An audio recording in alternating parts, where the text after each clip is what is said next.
আসসালামু আলাইকুম ওয়া রাহমাতুল্লাহি ওয়া বারাকাতুহু। দাখিল সপ্তম শ্রেণী প্রিয় শিক্ষার্থীরা, কি অবস্থা তোমাদের?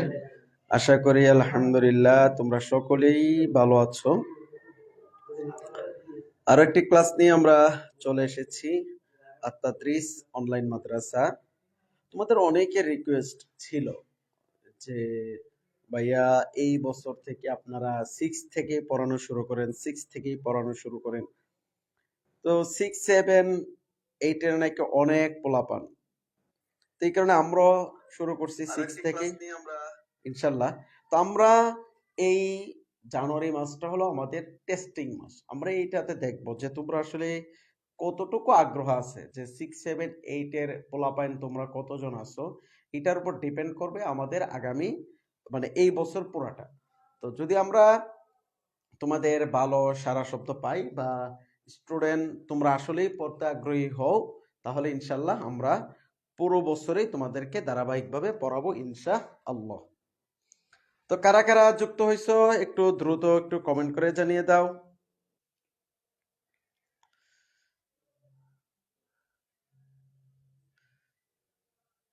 কারা কারা যুক্ত হয়েছে একটু দ্রুত একটু কমেন্ট করে জানিয়ে দাও। হ্যাঁ, সাউন্ড সবকিছু ঠিকঠাক আছে কিনা?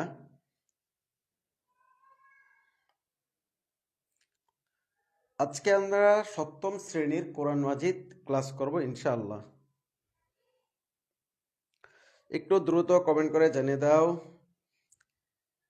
সবকিছু ঠিকঠাক আছে কিনা, তোমরা শুনতে পাচ্ছ কিনা, তাহলে আমরা ক্লাসটি শুরু করে দিব।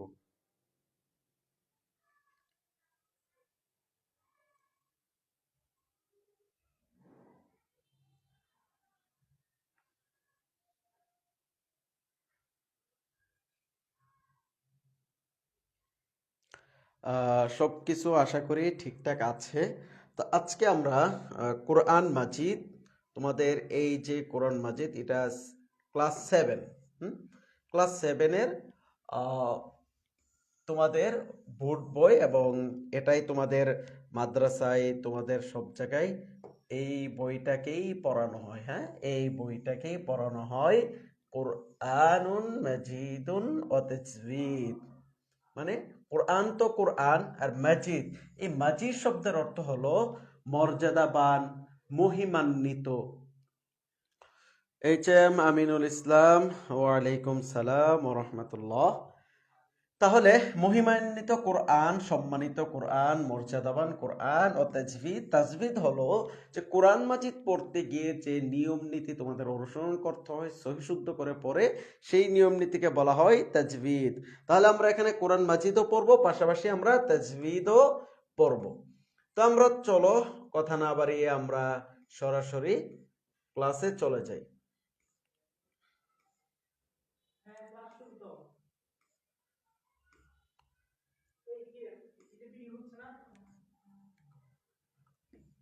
এই যে আমরা আজকে প্রথম ক্লাস, এখান থেকে আমরা পড়ব ইনশাআল্লাহ। যে প্রথম অধ্যায় আল কোরআনের পরিচয় ও ইতিহাস, এখান থেকে আমাদের আজকের ক্লাস শুরু। এটাই হবে আমাদের প্রথম ক্লাস, আল কোরআনের পরিচয় ও ইতিহাস। তো এখান থেকে কিন্তু তোমাদের অনেক প্রশ্ন চলে আসবে তোমাদের পরীক্ষায়, মাদ্রাসার পরীক্ষায়। তো এখানে চলো আমরা কথা না বাড়িয়ে আমরা ডিরেক্ট ক্লাসে চলে যাই। তো শুরুতেই দেখো, আল কোরআনের পরিচয় ইতিহাস প্রথম পাঠ, এটা কি আমরা প্রথম পাঠ আজকে পড়বো। প্রথম পাঠের মধ্যে বলছে ওহির বিবরণ। তাহলে আমরা প্রথম পাঠ, প্রথম অধ্যায়ের প্রথম পাঠ। তো এক একটা অধ্যায়ের মধ্যে কিন্তু তোমার একাধিক পাঠ থাকবে, ঠিক আছে, এবং এক একটা পাঠে এক একটা বিষয় নিয়ে আলোচনা হবে। তো প্রথম পাঠের সর্বপ্রথম যে বিষয়টা নিয়ে আলোচনা হচ্ছে এখানে হলো যে ওহির বিবরণ। তো তোমরা কারা কারা যুক্ত হচ্ছ একটু তোমরা তোমার নাম, তোমার মাদ্রাসার নাম, তোমরা কোন জায়গা থেকে যুক্ত হচ্ছে সেটা একটু কমেন্ট করে আমাদেরকে জানিয়ে দিও। দেখো এখানে বলছে জ্ঞান অর্জনের মাধ্যম তিনটি। জ্ঞান অর্জনের মাধ্যম কি? তিনটি। তো এটা একটা তোমার প্রশ্ন হতে পারে, তোমার নৈবিত্তিক আকারে একটা প্রশ্ন হতে পারে যে জ্ঞান অর্জনের মাধ্যম কয়টি। তাহলে আমরা জানলাম যে জ্ঞান অর্জনের মাধ্যম তিনটি। কি কি? এক নম্বর হলো পঞ্চ ইন্দ্রিয়, দুই নম্বর হলো আকল, তিন নম্বর হলো ওহী। তো পঞ্চ ইন্দ্রিয় কি? এখন অনেকের মাঝে প্রশ্ন আসতে পারে যে হুজুর পঞ্চ ইন্দ্রিয় কি? পঞ্চ ইন্দ্রিয় হলো আমাদের শরীরের 5টা অঙ্গ, যে অঙ্গের মাধ্যমে আমরা সবকিছু বুঝতে পারি। তো এটার 1 নাম্বার হলো যে চোখ, এটাকে বলে শ্রবণ ইন্দ্রিয়। তো এই চোখের মাধ্যমে আমরা কি করতে পারি? আমরা পৃথিবীর সবকিছু দেখতে পারি। এই যে তোমরা যে এখন লাইভ ক্লাস করতেছো, মোবাইল স্ক্রিনে তোমরা আমাকে দেখতে পাচ্ছ, এটা কিসের মাধ্যমে হচ্ছে? তোমাদের চোখের মাধ্যমে হচ্ছে। এই যে আমরা দুনিয়ার সব কিছু দেখতে পারি, গাছ পাতা, তরুলতা, সাগর, নদী ইত্যাদি, পাহাড় পর্বত, আমরা যাই কিছু দেখি না কেন সবকিছু কি চোখের মাধ্যমে দেখা হয়। এটা হলো একটা ইন্দ্রিয়।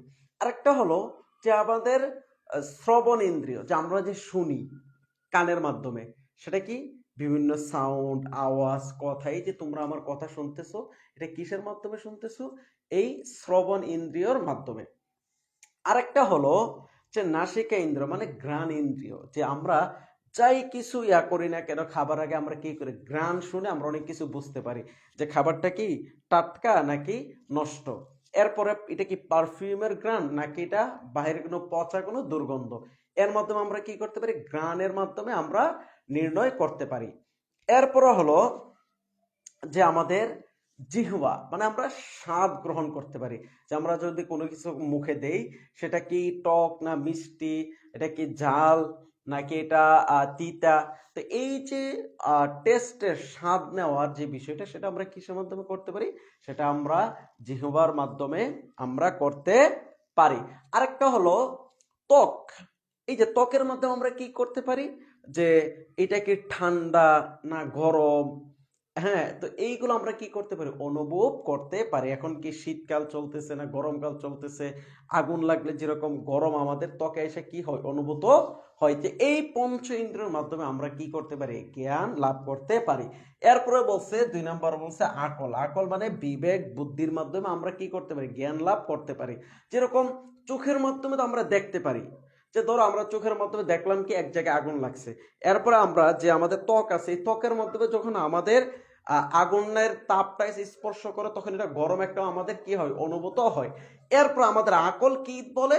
যে তখন আমাদের আকলের কাছে, তখন আমাদের আকল এটা বিশ্লেষণ করে তোমাকে মেসেজ দেয় যে এই যে আগুনটা লাগছে এটা তোমার জন্য বিপদ, তুমি এখান থেকে দ্রুত সরে যাও। তাহলে এই বিশ্লেষণের যে মাধ্যম, সেটা কি আমরা আকলের মাধ্যমে করে থাকি।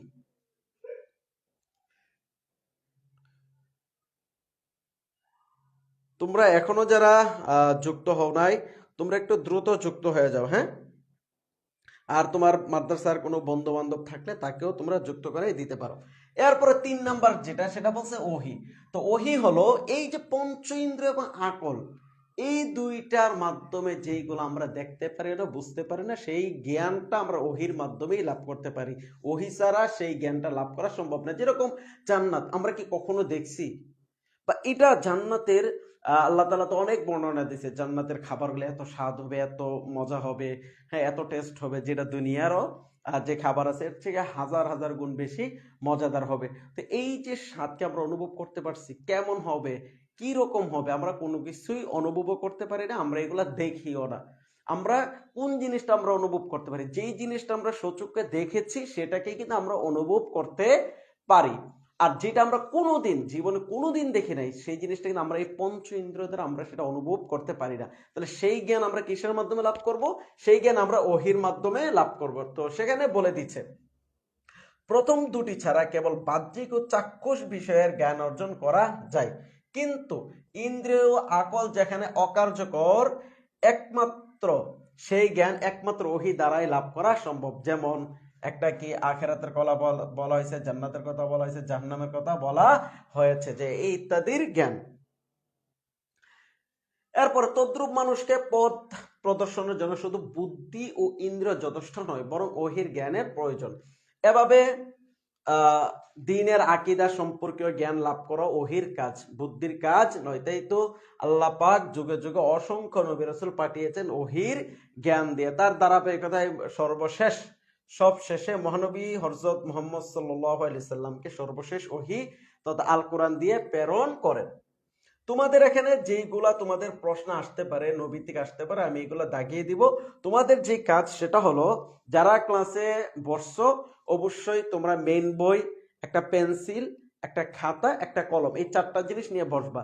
তো যেইগুলো আমি লিখে দিব অবশ্যই সেইগুলো নোট করবা, আর যেগুলো তোমার মেইন বই আমি দাগাইতে বলবো পেন্সিল দিয়ে সেটা মেইন বইয়ে দাগাবা, তাহলেই তোমার ক্লাসটা করা সার্থক হবে।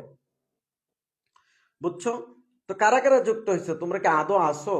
এই একটু কমেন্ট করে জানায় তো যে কারা কারা ক্লাস করতেছো, নাকি তোমাদের কমেন্ট আমার কাছে আসতেছে না। তো একটু দ্রুত একটু কমেন্ট করে জানায়ো, হ্যাঁ, যে কারা কারা ক্লাস করতেছো।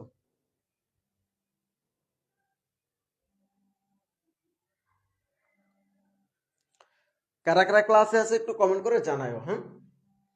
এরপরে দেখো এখানে বলছে ওহির পরিচয়। ওয়াহি এটা কি আরবি শব্দ, ওয়াহিউন, ওয়াহ ওয়াহিউন, এই ওয়াহি এটা কি আরবি শব্দ। এর অর্থ হলো আল ইলামু বিখাফাইন। আল ইলাম এই শব্দের অর্থ হলো যে জানিয়ে দেওয়া, অবহিত করা ইত্যাদি। আল খাফা শব্দের অর্থ হলো যে গোপন। তাহলে আল ইলামু বিখাফাইন শব্দের অর্থ কি, যে গোপনে জানিয়ে দেওয়া, ইলহাম, চিঠি ইত্যাদি। পরিভাষায় ওহি মানে ওহির পারিভাষিক সংজ্ঞা দিচ্ছে এখানে। একটা প্রত্যেকটা পরিভাষার দুইটা অর্থ থাকে, একটা হলো শাব্দিক অর্থ আর একটা হলো পারিভাষিক অর্থ। তো শাব্দিক অর্থ আর পারিভাষিক অর্থ কি আমি যদি তোমাদেরকে একটু উদাহরণ দিয়ে বোঝাই, তো সেটা হলো যে ধরো আমি এই যে একটা পাঞ্জাবি পরে আছি না, তো এটাকে শাব্দিক ভাবে বলা হয় পাঞ্জাবি। আর যদি এটা পারিভাষিক মানে কি, মানে একটু বিবরণ দিয়ে বলা, মানে একটু বিস্তারিত বলা যাতে মানুষের বুঝতে সহজ হয়। যদি আমি পারিভাষিক ভাবে পাঞ্জাবির বিবরণ দিতে চাই তাহলে সেটা কিভাবে হবে, যে যার দুইটা হাতা আছে, দুইটা পকেট আছে এবং গলা থেকে একবারে টাকনো পর্যন্ত পুরো শরীর ঢেকে নেই, সেটাকেই পাঞ্জাবি বলা হয়। তো এইটাকে বলা হয় পারিভাষিক সংজ্ঞা, মানে বিবরণমূলক সংজ্ঞা, যে তুমি যে বিষয়টা আমাকে বোঝাতে চাচ্ছ এটা একটু বিবরণ দিয়ে বলো। তাহলে ওয়াহিদ তো আমরা শাব্দিক অর্থ জানলাম যে এটা কি গোপনে কোনো কিছু জানিয়ে দেওয়া। এখন পরিভাষায় বলতেছে হুয়া কালামুল্লাহ, হুয়া তা কালামুল্লাহ আল্লাহর বাণী, আল মুনাজ্জালু যা নাজিল করা হয়, আলা নাবিয়্যিন মিন আনবাইহি, এই নাবিয়্যুন এর জমা হলো আনবিয়াউন। তাহলে আলা নাবিয়্যিন মিন আনবিয়াইহি, যে নবীদের মধ্য থেকে কোন নবীর উপর আল্লাহ তাআলার যে ওহী, আল্লাহ তাআলার যে বাণী, আল্লাহ তাআলার যে কালাম যেটা নাজিল হয় সেটাকে কি বলা হয়, ওহী বলা হয়। তো এটাই এখানে একটু বিবরণ দিয়ে বলা হচ্ছে। মুজাহিদুল ইসলাম ওয়ালাইকুম সালাম, মনি ওয়ালাইকুম সালাম, সোহরাব ওয়ালাইকুম সালাম, হুজুর কেমন আছেন? এই তো আছি আলহামদুলিল্লাহ। এরপর আল্লাহ তাআলা বলেন সূরা নিসার মধ্যে যে ইন্না আওহাইনা, নিশ্চয় আমি ওহী প্রেরণ করেছি, ইলাইকা আপনার উপর, কামা যেমনি ভাবে, আওহাইনা আমি ওহী প্রেরণ করেছি, ইলা নূহিন নূহ আলাইহিস সালামের উপর, অন নাবিয়্যিন এবং অন্যান্য নবীদের উপর, মিন বাদিহি তারপরে। তাহলে ওহির যে ধারাটা চালু হয়েছে নিয়মিতভাবে সেটা নূহ আলাইহিস সালাম থেকেই শুরু হয়েছে, এবং এরপরে যত নবী এসেছেন আল্লাহ পাক ধারাবাহিকভাবে নবীদের উপরে কি করেছেন, ওহী নাজিল করেছেন। এরপরে যেটা আসছে সেটা হলো যে ওহির প্রকারভেদ। ওহির প্রকারভেদ এটা খুবই গুরুত্বপূর্ণ, তোমার প্রশ্নে পরীক্ষায় আসার মতন, ঠিক আছে। আল্লামা আনোয়ার শাহ কাশ্মীর রহমতুল্লাহ আলাইহি বলেন মাধ্যম অনুযায়ী ওহী 3 প্রকার। এই কথাটা ভালো করে মাথায় রাখবা, কি বলছে ভাই, মাধ্যম অনুযায়ী ওহী 3 প্রকার। তো প্রথমটা হলো ওহী কলবি, যে ওহী আল্লাহ পাক কোনো মাধ্যম ছাড়া সরাসরি নবীর কলবে ঢেলে দেন। 2 নম্বর বলছে কালামুন ইলাহি, যে সরাসরি আল্লাহ তাআলার বাণী। 3 নম্বর বলছে ওহী মালাকি, ফেরেশতার মাধ্যমে ওহী প্রেরণ, যে আল্লাহ তাআলা জিবরাইল আলাইহিস সালামের মাধ্যমে যে ওহী নবীদের কাছে প্রেরণ করেছেন। মহানবী সাল্লাল্লাহু আলাইহি সাল্লাম সহ সকল নবীর কাছে যে ফেরেশতা ওহী নিয়ে আসতেন তার নাম হযরত জিবরিল আমিন। এই যে তাহলে মহানবী সাল্লাল্লাহু আলাইহি সাল্লাম সহ সমস্ত নবীর কাছে যেই ফেরেশতা আসতো ওনার নাম কি, জিবরিল আমিন আলাইহিস সালাম। তিনি মহানবী সাল্লাল্লাহু আলাইহি সাল্লামের কাছে সর্বমোট 24,000 বার এসেছিলেন। তাহলে এটা তুমি মার্ক করো, আমি যেগুলা তোমাকে মার্ক করে দিচ্ছি এইগুলা তুমি মার্ক করো, এগুলা তোমার পরীক্ষায় আসার মতন, তোমার এইগুলা থেকেই তোমার পরীক্ষায় প্রশ্ন করবে, বুঝছো? তাহলে জিবরাইল আলাইহিস সালাম রাসূল সাল্লাল্লাহু আলাইহি সাল্লামের কাছে কতবার ওহী নিয়ে আসছেন, 24,000 বার ওহী নিয়ে এসেছিলেন।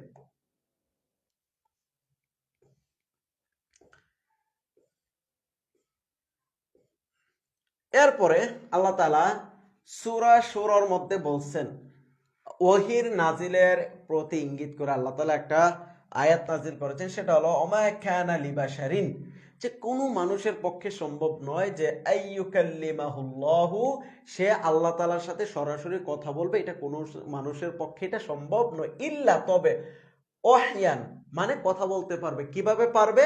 ওয়াহয়ান, ওহির মাধ্যমে বলতে পারবে, আও অথবা মিন ওয়ারাই হিজাবিন, ওরাউন শব্দের অর্থ পিছনে, হিজাব শব্দের অর্থ হলো যে পর্দা। হিজাব শব্দের অর্থ কি? পর্দা। যে হয় ওহির মাধ্যমে সে কথা বলতে পারবে, অথবা সে পর্দার আড়াল থেকে কথা বলতে পারবে। আও অথবা ইউরসিলা রাসূলান, যে আল্লাহ তাআলা কি করবেন? দূত প্রেরণ করবেন। ফায়ুহি বিইذনিহি মা ইয়াশা, ফায়ুহি তিনি ওহী প্রেরণ করেন, বিইذনিহি তার নির্দেশ, মা ইয়াশা যা ইচ্ছা, তিনি যা ইচ্ছা যখন ইচ্ছা তিনি কি করেন? ওহির মাধ্যমে তার এই নির্দেশগুলা তিনি কি করেন? প্রেরণ করেন, যে এই সময় মানুষ এটা মানতে হবে, ওইটা মানতে হবে। এই যে আমাদের পুরো কোরআন মাজিদ, আমাদের যে শরীয়ত, যে বিধিবিধান, সেটাও আল্লাহ তাআলা ওহির মাধ্যমে, জিবরাইল আলাইহিস সালামের মাধ্যমে আল্লাহ রাসূল সাল্লাল্লাহু আলাইহি সাল্লামের কাছে অল্প অল্প অল্প অল্প করে প্রয়োজন অনুযায়ী প্রেরণ করেছেন। এরপরে বলতেছেন যে রাসূল সাল্লাল্লাহু আলাইহি সাল্লামের উপর যে ওহী অবতীর্ণ হয়েছে, রাসূল সাল্লাল্লাহু আলাইহি সাল্লামের উপর যে ওহী যে অবতীর্ণ হয়েছে তা কয় প্রকার? তা হলো দুই প্রকার। এটাও তোমার পরীক্ষায় আসার মতন। একটা হলো ওয়াহী মাতলু, আর একটা ওয়াহী গায়রু মাতলু। একটা হলো পঠিত ওহী যেমন কোরআন, আর অপঠিত ওহী যেমন কি? হাদিস। এরপরে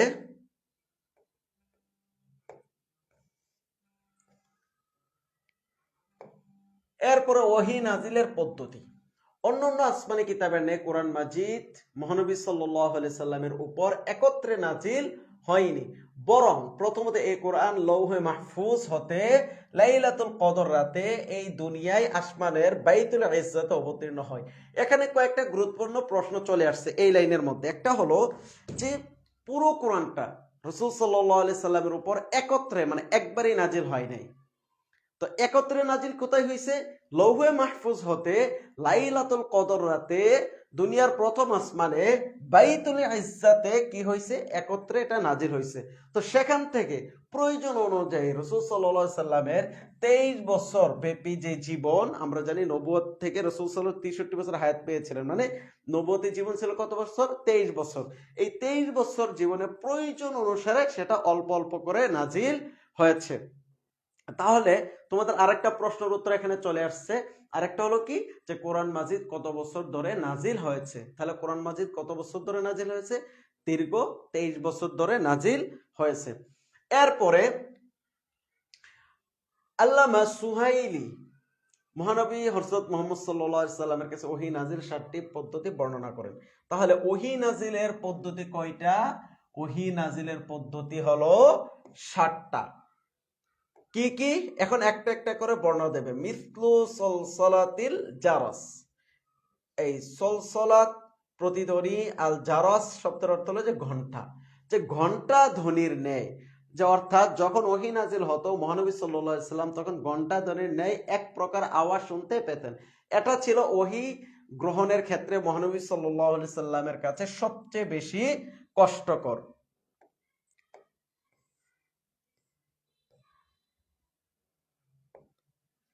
এরপরে বলছে তামাসসালুল মালাকি বাশারান, ফেরেশতার মানব স্বরূপ, মানব রূপ ধারণ করা। সাধারণত হযরত দেহিয়া কালবি রাদিয়াল্লাহু তাআলা আনহুর রূপ ধারণ করে জিবরাইল আলাইহিস সালাম আসতেন। তো এটাও তোমাদের একটা গুরুত্বপূর্ণ প্রশ্ন, যে জিবরাইল আলাইহিস সালাম কোন সাহাবীর রূপ ধারণ করে ওহী নিয়ে আসতেন? তাহলে কি হবে? দেহিয়া কালবি রাদিয়াল্লাহু তাআলা আনহু। এরপরে 3 নম্বর বলছে যে ইতিয়ানুল মালাকি ফি সূরাতিহি, যে ফেরেশতার নিজ আকৃতিতে আগমন করতেন। হেরা গুহা ও সিদরাতুল মুনতাহায় রাসূল সাল্লাল্লাহু আলাইহি সাল্লামের নিকট জিবরাইল আলাইহিস সালাম তার স্বীয় আকৃতি, মানে ওনার যে আকৃতি ছিল, মানে মূল আকৃতি নিয়ে ওনার রাসূল সাল্লাল্লাহু আলাইহি সাল্লামের কাছে কি করেছেন? এসেছেন। এরপরে বলছে আর রুইয়া সালিহা, সত্য স্বপ্ন। রুইয়া মানে হলো স্বপ্ন, সালিহা মানে কি? সত্য। সত্য স্বপ্ন এটা নবুয়তের 46 ভাগের 1 ভাগ। তাহলে সত্য স্বপ্ন এটা নবুয়তের কত ভাগের 1 ভাগ? 46 ভাগের 1 ভাগ।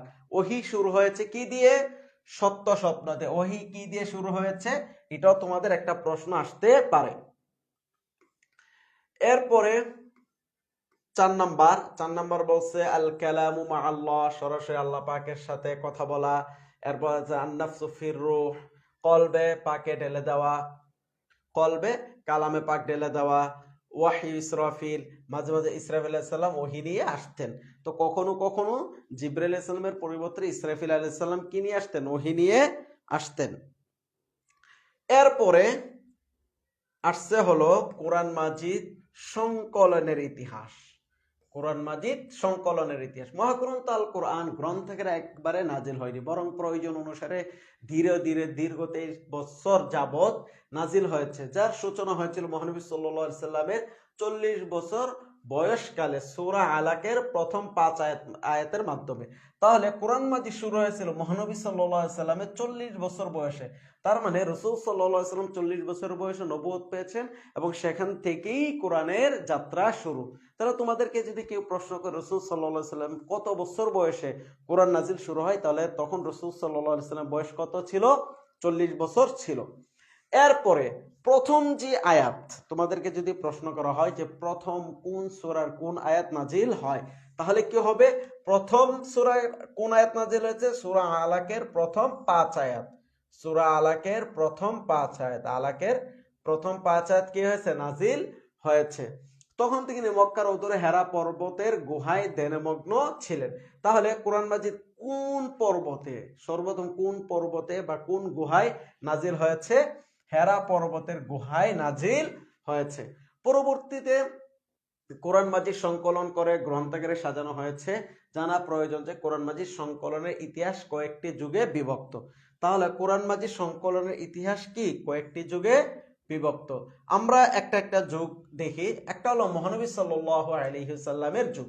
মহানবী সাল্লাল্লাহু আলাইহি সাল্লামের জীবদ্দশায় কোরআন মাজিদ সংকলন, সংরক্ষণ ও সংকলনের জন্য মহানবী সাল্লাল্লাহু আলাইহি সাল্লাম নিজে মুখস্থ করা ছাড়াও আরো 2টি পদ্ধতি গ্রহণ করেছিলেন, মানে পদক্ষেপ গ্রহণ করেছিলেন। তো এটা তোমাদের জন্য খুবই খুবই গুরুত্বপূর্ণ যে রাসূল সাল্লাল্লাহু আলাইহি সাল্লামের যুগে কয়টা পদ্ধতি গ্রহণ করা হয়েছিল কোরআন মাজিদ সংকলনের।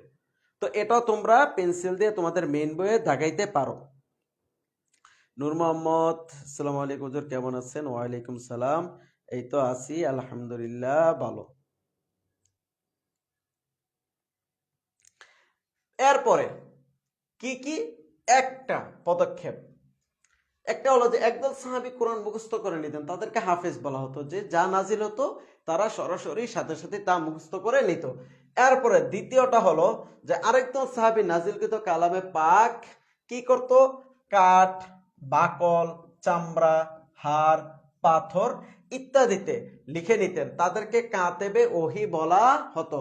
নবী করিম সাল্লাল্লাহু আলাইহি সাল্লামের দরবারে মোট 42 জন কাতেবে ওহী ছিল।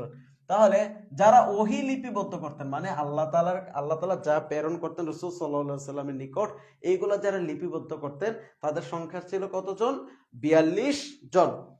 এরপরে আসছে হযরত আবু বকর রাদিয়াল্লাহু তাআলা আনহুর যুগ। এই যে আবু বকর রাদিয়াল্লাহু তাআলা আনহুর যুগ, আবু বকর রাদিয়াল্লাহু তাআলার যুগে মহানবী সাল্লাল্লাহু আলাইহি ওয়াসাল্লাম যুগে কোরআন মাজিদকে গ্রন্থাগারে সাজানো হয়নি। মানে এখন যে আমরা কোরআন মাজিদটা পড়ি এই যে একসাথে এই যে পৃষ্ঠা বাই পৃষ্ঠা, তো এইভাবে রাসূল সাল্লাল্লাহু আলাইহি ওয়াসাল্লামের যুগে সাজানো ছিল না। রাসূল সাল্লাল্লাহু আলাইহি ওয়াসাল্লামের যুগে সাজানো কিভাবে ছিল? ওই যে একদল হলো যে ডাইরেক্ট মুখস্থ করে নিতেন, যাই নাজিল হইতো, আর আরেকদল কি এগুলা বিভিন্ন কাঠ, চামড়া, খেজুরের ডাল ইত্যাদি যে যেভাবে পারতো পাথরের মধ্যে এগুলা লিখে রাখতো। এরপরে তবে কোন সূরার অবস্থান কোথায়, কোন আয়াতের পরে কোন আয়াত হবে, মানে কোন আয়াত আগে হবে কোনটা পরে হবে, কোন সূরাটা আগে হবে কোনটা পরে হবে, এইভাবে লিপিবদ্ধ ছিল না। হযরত আবু বকর রাদিয়াল্লাহু তাআলা আনহুর আমলে ভণ্ড নবী মুসাইলামাতুল কাজ্জাবের বিরুদ্ধে ইয়ামামার যুদ্ধে কোরআনের হাফেজগণ একটি বৃহৎ জামা শাহাদাত বরণ করেন। তো এই যে মুসাইলামাতুল কাজ্জাব, তাহলে সে ছিল কি? ভণ্ড নবী। আর তার বিরুদ্ধে যে যুদ্ধটা হয়েছে সেই যুদ্ধটার নাম কি? ইয়ামামার যুদ্ধ। আর সেখানে হাফেজে কোরআন শহীদ হয় এবং তাদের সংখ্যাটা হলো 70 জন। তাদের সংখ্যাটা কি? 70 জন। তোমরা ইসলামের ইতিহাস বা তোমরা যখন আরেকটু উপরের ক্লাসে উঠবা, নবম দশম শ্রেণীতে, তোমরা এই জিনিসটা পাবো, অথবা অষ্টমে তোমরা পেতে পারো। তাহলে তাহলে ইয়ামামার যুদ্ধে কতজন হাফিজে কোরআন শহীদ হয়? ইয়ামামার যুদ্ধে 70 জন হাফিজে কোরআন শহীদ হয়। যখন এত বৃহৎ একটা দল শহীদ হয় তখন হযরত উমর রাদিয়াল্লাহু তাআলা চিন্তিত হয়ে গেলেন। তখন উমর রাদিয়াল্লাহু তাআলা আবু বকর রাদিয়াল্লাহু তাআলাকে পরামর্শ দিলেন যে এইভাবে যদি সমস্ত হাফিজে কোরআন শহীদ হয়ে যায় তাহলে তো একটা সময় কোরআন বিলুপ্তি হয়ে যাবে, কারণ আমরা তো এটা লিপিবদ্ধ করে কোথাও সংরক্ষণ করি না। তখন উনি পরামর্শ দিলেন হযরত আবু বকর রাদিয়াল্লাহু তাআলাকে, তখন খলিফাকে হযরত আবু বকর রাদিয়াল্লাহু তাআলা যে আপনি এটা লিপিবদ্ধ করুন। তখন উনি বলছেন যে আল্লাহ রসুল তো এটা লিপিবদ্ধ নিজেও করেন নাই বা ওইভাবে করতে আমাদেরকে নির্দেশও দেন নাই, তাহলে এটা কি আমাদের জন্য করে ঠিক হবে? তাহলে অবশ্যই এটা আমাদের জন্য ভালো হবে। তখন ওমর রাদিয়াল্লাহু তাআলা আনহুর পরামর্শে আবু বকর রাদিয়াল্লাহু তাআলা আনহু পবিত্র কোরআনকে একসাথে লিপিবদ্ধ করার কি নেন উদ্যোগ গ্রহণ করেন। তো উনি কি করছেন যে প্রদান করছেন, কারে করছেন? প্রধান কাতেব ওহী যায়েদ বিন সাবিত রাদিয়াল্লাহু তাআলা আনহুর নেতৃত্বে একটা কোরআন সংকলন বোর্ড গঠন করেন। তারা অনেক চেষ্টা করে হাফেজদের স্মৃতি হতে কাঠ, হাড়, পাতা, চামড়া ইত্যাদিতে যে লিখিত লিখে রাখছে সাহাবে কেরাম, তো সবগুলা সংরক্ষণ করছেন। এরপরে হাফেজে কোরআন যারা ছিলেন তাদের মুখস্থের সাথে ওই লিখিতটা মিলিয়েছেন। এইভাবে অনেক পরিশ্রম করে, অনেক কষ্ট করে, অনেক সাধনার পরে তারা পবিত্র কোরআনকে একটা পাণ্ডুলিপি আকারে নিয়ে আসে। এই যে গ্রন্থকারটা আবু বকর রাদিয়াল্লাহু তাআলা আনহু লিপিবদ্ধ করছিলেন, ওনার ইন্তেকালের পর ওমর রাদিয়াল্লাহু তাআলা আনহুর কাছে ছিল। এরপর ওমর রাদিয়াল্লাহু তাআলা শাহাদাতের পূর্বে স্বীয় কন্যা ও উম্মুল মুমিনিন হাফসা রাদিয়াল্লাহু তাআলা আনহার কাছে এই কপিটা ছিল। এরপরে উসমান রাদিয়াল্লাহু তাআলা আনহুর জামানায় যখন ইসলাম অনেক দূর ছড়াই গেছেন, তখন এক এক জায়গায় কোরআন তেলাওয়াতের এক এক রকম হওয়া শুরু করলো। কারণ তখন তো যে লিপিবদ্ধ কোরআন তো সবার কাছে ছিল না, মুখস্থ মুখস্থ, মানে আমার থেকে আরেকজন শুনছে, আরেকজন থেকে আরেকজন, আরেকজন থেকে আরেকজন। তো এই কারণে অনেক সময় শব্দ উচ্চারণ এগুলা চেঞ্জ হতে লাগলো। তখন এই যে ঘটনাটা এখানে সংক্ষেপে দিছে যে হযরত উসমান রাদিয়াল্লাহু তাআলা আনহুর যুগ, হযরত উমর রাদিয়াল্লাহু তাআলা আনহুর আমলে ইসলাম বিজয় বেশে পৃথিবীর দূর দূরান্তে ছড়িয়ে যায়। হযরত উসমান রাদিয়াল্লাহু তাআলা আনহু আমলে হযরত হুযাইফা রাদিয়াল্লাহু তাআলা আনহু ইয়ামান, আর্মেনিয়া, আজারবাইজান সীমান্তে জিহাদে মশগুল থাকা অবস্থায় দেখলেন সেখানে মানুষের মাঝে কোরআনের পঠন রীতি নিয়ে মতবিরোধ চলছে, এমনকি একদল অপর দলকে কাফের পর্যন্ত বলছে। তিনি জিহাদ থেকে ফিরে এসে হযরত উসমান রাদিয়াল্লাহু তাআলা আনহুকে এক রীতিতে কোরআন পড়ার রেওয়াজ জারি করার কথা বলেন। উসমান রাদিয়াল্লাহু তাআলা আনহু যায়েদ বিন সাবিত রাদিয়াল্লাহু তাআলা আনহুর সাথে আরো 3 জন কুরাইশ কারীকে দিয়ে পুনরায় কোরআন সংকলন করালেন এবং 60টি কপি তৈরি করে বিভিন্ন প্রদেশে পাঠিয়ে দিলেন। আর কুরাইশি লাহজা ছাড়া বাকি কপিগুলোকে পুড়িয়ে দিলেন। আজ পর্যন্ত পৃথিবীতে উসমান রাদিয়াল্লাহু তাআলা আনহু সে রীতির কোরআনই বিদ্যমান রয়েছে। উসমান রাদিয়াল্লাহু তাআলা এই কাজে অগ্রণী ভূমিকা রেখে জাতিকে কোরআন পাঠে বিভক্ত হওয়া থেকে রক্ষা করেন বিদায় তাকে জামিউল কোরআন বলা হয়, মানে কোরআনের একত্রকারী। এই জামিউল কোরআন কার উপাধি? যদি তোমাদের প্রশ্ন আসে পরীক্ষার মধ্যে যে জামিউল কোরআন কার উপাধি, তাহলে জামিউল কোরআন হবে হযরত উসমান রাদিয়াল্লাহু তাআলা আনহুর উপাধি।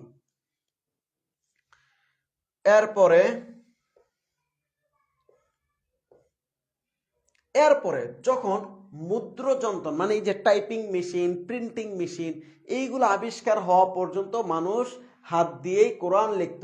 যখন মুদ্রণ যন্ত্র আবিষ্কার হয়, মানে ছাপা যন্ত্র, তখন সর্বপ্রথম কোরআনের যেই হস্ত প্রিন্টিং যেটা হয় সেটা হলো যে 1616 সালে সর্বপ্রথম